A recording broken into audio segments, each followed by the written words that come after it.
J'investis dans les cryptos pour être riche dans le futur. Paire de couilles dans le futal, ainsi soit-il. Mon bitcoin est mon couteau. Je démarre la deuxième partie de l'émission sur l'actu crypto en général. Voici le programme. Je vais vous parler du métaverse, d'Improbable.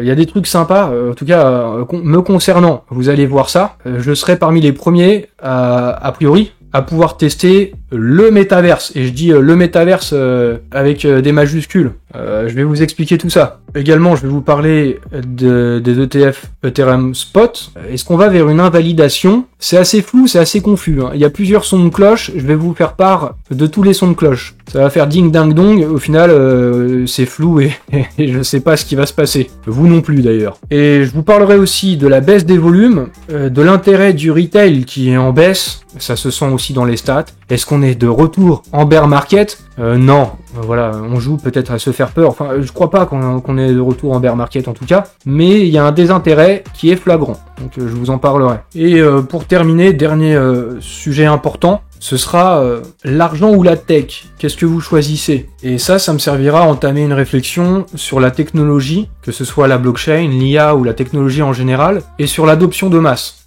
Un sujet important, je trouve. Voilà, je vais vous faire part de mes pensées, comme je le fais régulièrement. En fait, je fais ça tout le temps même.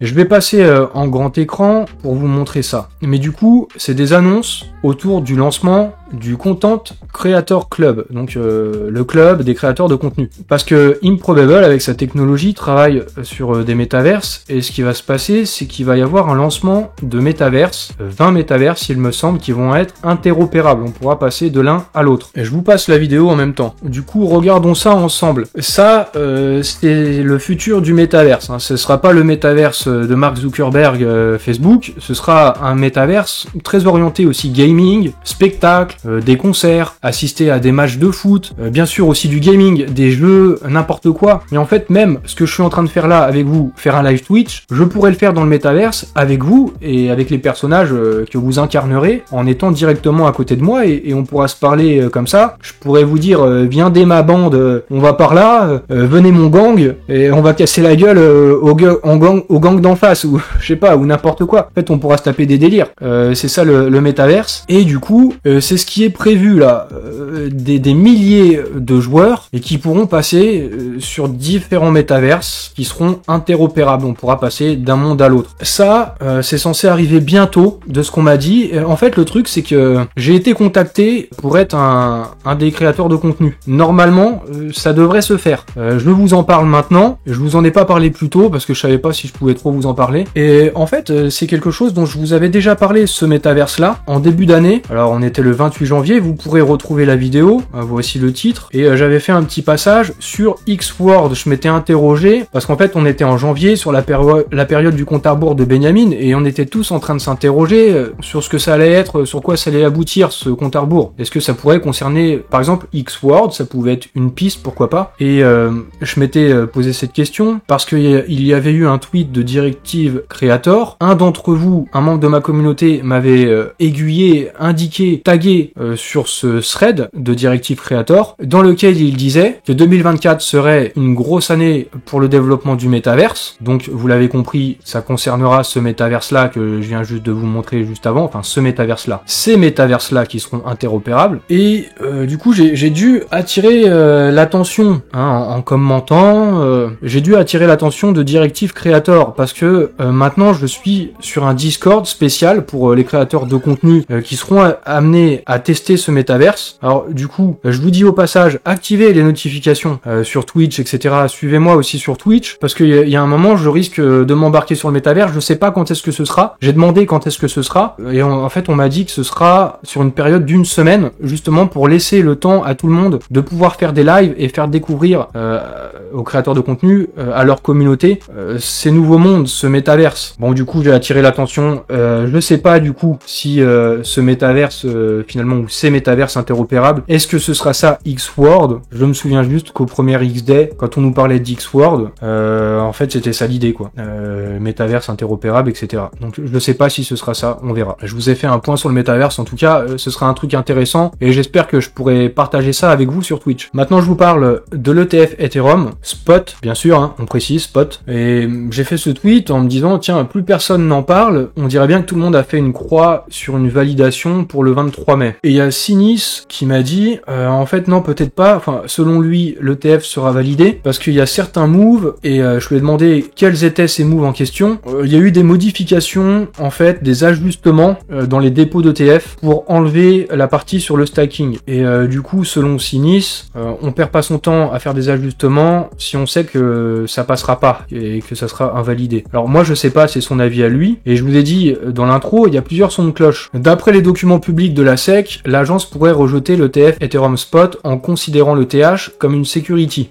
Du coup, d'après des documents publics, ça pourrait être rejeté. Je vous dis plusieurs sons de cloche. Et encore un autre son de cloche, d'après Eric Balchunas, qui est spécialiste des ETF chez Bloomberg, les ETF Ethereum Spot ne devraient pas être approuvés avant fin 2025. Autant dire que c'est pas tout de suite. Donc, différents sons de cloche, une seule vérité, personne la connaît, et finalement, de toute façon, la vérité, elle est évolutive, hein, elle peut changer, hein, en fonction des aléas et des rebondissements. Donc finalement, tout ça pour dire, j'en sais rien. Et vous non plus. Parlons d'autres ETF maintenant, du côté de Hong Kong. Alors on a vu, du côté de Hong Kong, ça génère pas énormément de volume, hein. C'est faiblard, parce que pour l'instant, c'est limité à Hong Kong. À Hong Kong, il n'y a pas forcément beaucoup de monde, et du coup, il y a aussi moins d'argent à mettre dans les ETF. Mais l'émetteur ETF envisage de demander l'autorisation de négocier en Chine continentale. Les implications sont énormes. Du coup, les investisseurs de la Chine continentale pourraient débarquer sur les ETF hongkongais. Plus précisément, mais rapidement, en fait, ils risquent de créer une connexion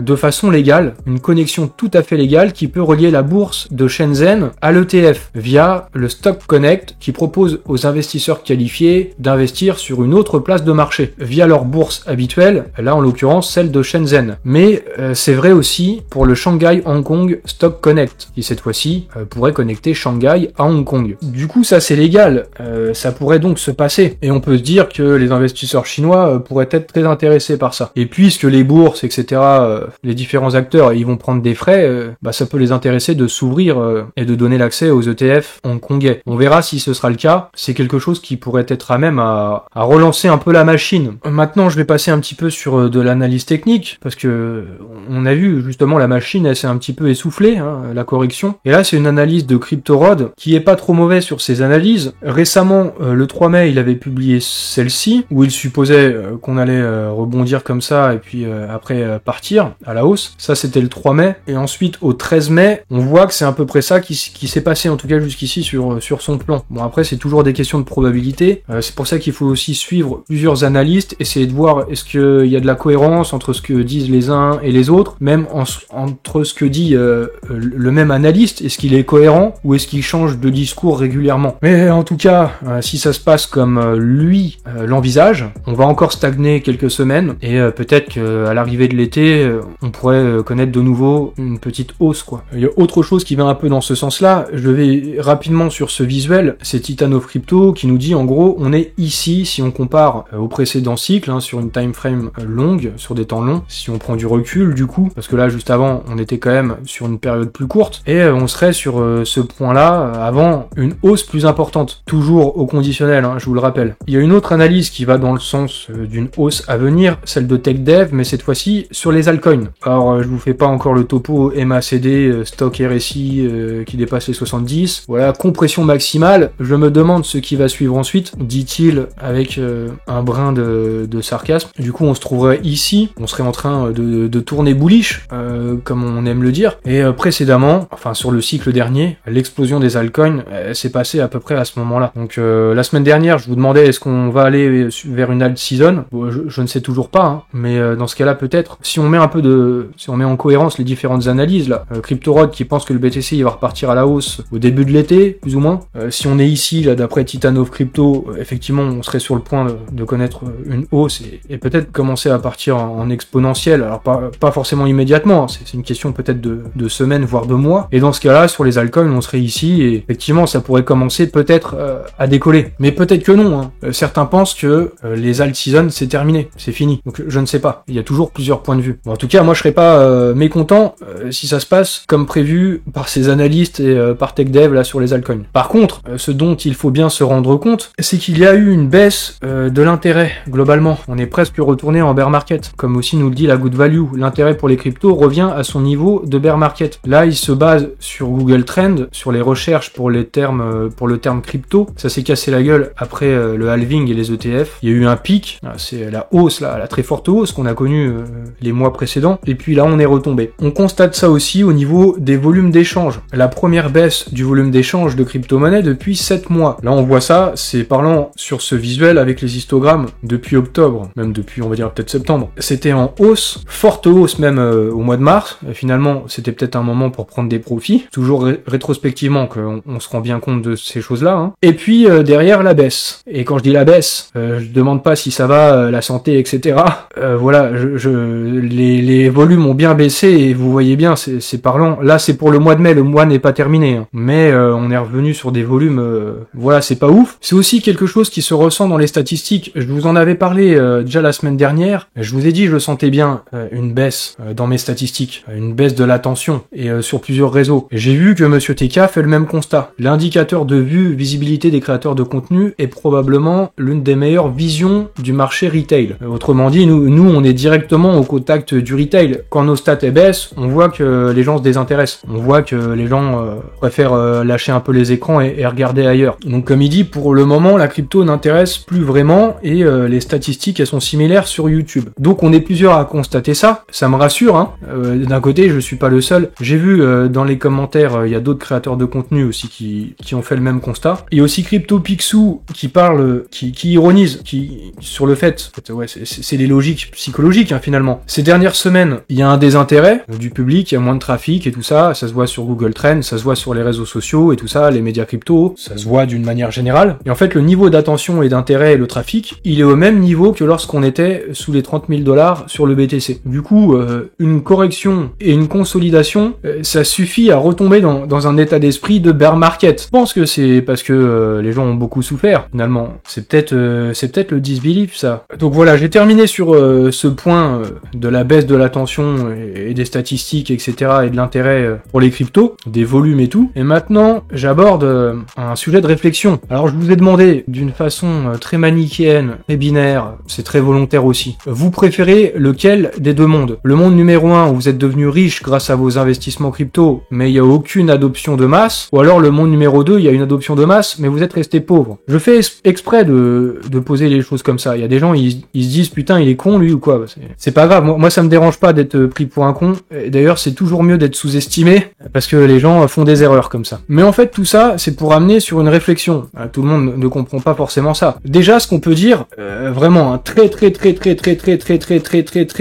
majoritairement, et logiquement, tout le monde a répondu qu'il préférait être riche. On opte pour le monde numéro 1. Fuck l'adoption de masse, on veut de l'oseille. En résumé, on n'est pas là pour la tech, on est là pour la patech. Alors je dirais, il y a eu quand même une exception. Une personne a choisi le monde numéro 2, de rester pauvre et opter pour l'adoption de masse. On va dire que c'est l'exception qui confirme la règle. Comme quoi les expressions, elles sont pas faites pour rien. Mais du coup, on m'a aussi demandé mon avis, moi, qu'est-ce que je choisis. Et j'ai dit que j'en parlerai sur Twitch. C'est pour ça, le moment est venu, je vous partage ma réflexion pour aller plus loin qu'un tweet à la con, en tout cas qui passe pour un tweet à la con. Mais les gens qui me suivent seulement sur X, ils se rendent pas compte de tout ça et de la réflexion. Donc vous, profitez-en, mettez des likes, etc.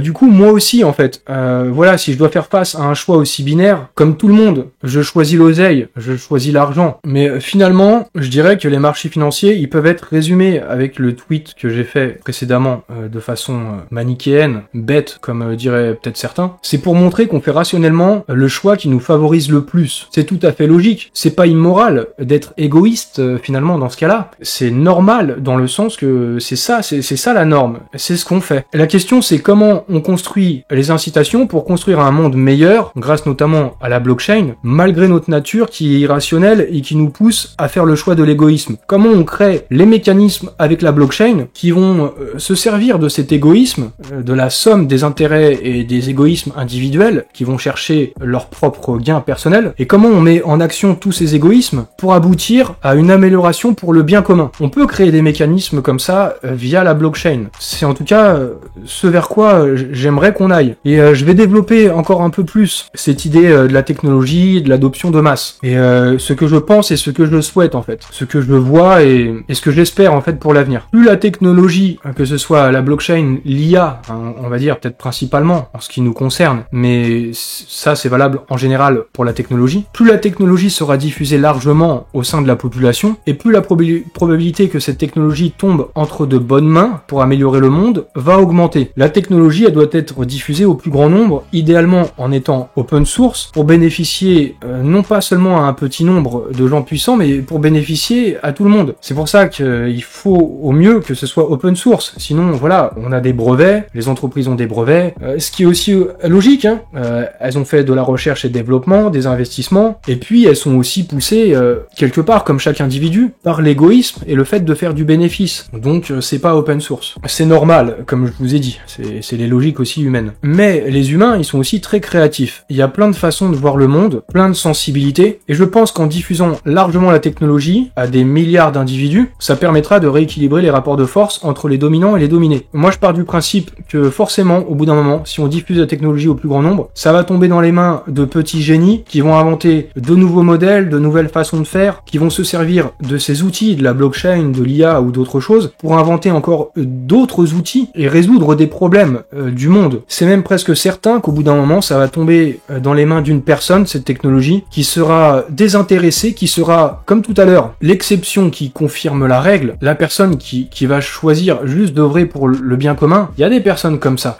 Par exemple, si on parle à Assange, qui quelque part s'est sacrifié pour faire connaître Julian Assange, pour faire connaître des informations. Il y a des personnes qui se sacrifient pour la cause. Et comme je vous dis, il y a plein de sensibilités, il y a plein d'humains, les humains sont créatifs. Donc au bout d'un moment, si on diffuse la tech à 8 milliards de personnes, ça tombera dans les mains d'une personne qui va produire quelque chose d'extraordinaire, qui sera bénéfique pour le monde, qui va résoudre des problèmes concernant l'énergie, je sais pas moi, la pollution. L'énergie, c'est ce qui fait tourner la civilisation. Donc voilà, si on peut avoir une énergie plus propre, etc. Je sais pas quoi, je dis des choses comme ça, je sais pas quand non plus. Mais c'est le principe, diffuser au maximum la technologie pour essayer de sauver nos miches. Même si je sais, je suis pas naïf, je sais, en diffusant largement la technologie, la masse, elle va s'abrutir et elle va rien faire de très productif. Comme avec Internet en fait, comme avec les smartphones. C'est une bibliothèque d'Alexandrie qu'on a dans la poche. C'est génial, on a accès à la connaissance du monde entier et même à tout ce qui se passe en temps réel sur la planète. Mais qu'est-ce qu'on en fait? On s'en sert le plus souvent pour se palucher, pour du porn ou pour passer le temps. Hein, faut être honnête, c'est ça qui se passe finalement. C'est pas pour inventer et faire des grandes choses. Mais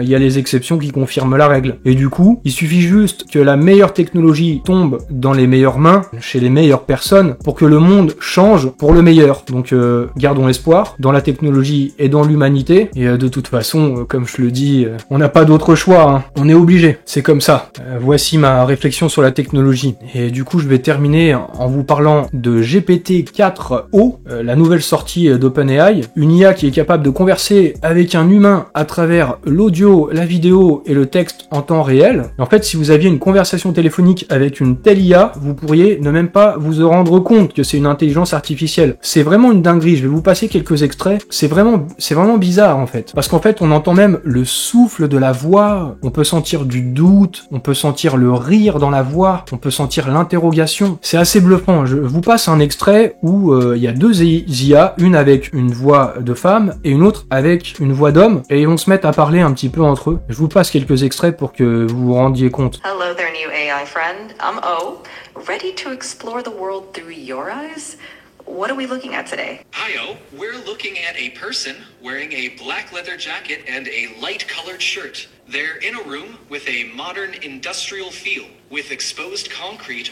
Bon, en fait, ce qui se passe, c'est que les IA, elles sont en train de commenter ce qu'elles sont en train de voir avec la caméra. Ce qu'il y a dans la pièce, genre, il y a un mec devant moi, il a une veste en cuir noir, derrière, il y a une lampe, etc. C'est ouf, avec la vidéo, ils sont en train de voir en temps réel, l'IA comprend ce qui se passe. Imaginez, imaginez, je vous ai déjà fait une vidéo sur ce sujet, si on met des IA comme ça dans un droïde, dans un humanoïde, dans un robot là comme ça qui marche, ça y est, on l'a notre Terminator. Hein. Je vous montre aussi un autre exemple qui est assez bluffant. Là, c'est les deux mêmes IA dont je vous ai parlé juste avant. Elles vont se mettre à chanter et à faire des rimes. Guests with a playful streak. Bunny ears and laughter, a swift retreat. A moment of joy and the stylish sweet. Now back to focus, the scene's complete. Voilà, des IA qui font des rimes comme ça, qui se répondent, qui font de l'impro. C'est de l'impro. Il y en a une qui dit un truc, l'autre elle réfléchit, elle se dit je dois faire une rime, faut que ça sonne pareil. Et elles se répondent. C'est impressionnant. Du coup, il y a eu d'autres choses qui ont été montrées. L'IA qui peut résoudre des problèmes de maths.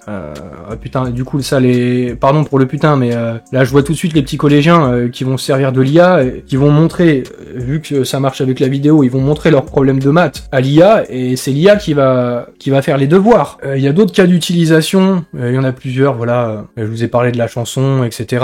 Ça peut traduire aussi en temps réel, faire des traductions, hein, ça peut être très utile quand on est à l'étranger, quand on voyage. Ça peut aussi vous aider à préparer un entretien d'embauche. Par exemple, vous allez dire à l'IA, voilà, je vais être candidat pour telle entreprise qui est dans tel domaine, je postule à un poste d'ingénieur data scientist, voici mon curriculum vitae, et maintenant pose-moi des questions comme si on était en entretien, pour que je m'entraîne et que je sois prêt. C'est quand même des dingueries, c'est des dingueries. Et ça, c'est des choses, on va évoluer vers un monde d'assistants personnels comme ça. Je vous ai parlé de ça dès, je crois, on était en janvier-février 2022. Je vous parlais déjà de toutes ces choses-là sur des vidéos sur eSurm, avant même qu'il y ait le Launchpad. Je vous parlais de tout ça. Et je vous invitais même à lire un livre qui parlait de tout ça, un roman qui s'appelle Zéro. D'ailleurs, du coup, si ça vous intéresse, c'est ce livre-là, Zéro, de Mark Ellsberg. Vous voyez ici la couverture, comme ça vous pouvez pas vous tromper si ça vous intéresse. Et j'ai lu ce livre, ce roman de science-fiction anticipation en 2015. Et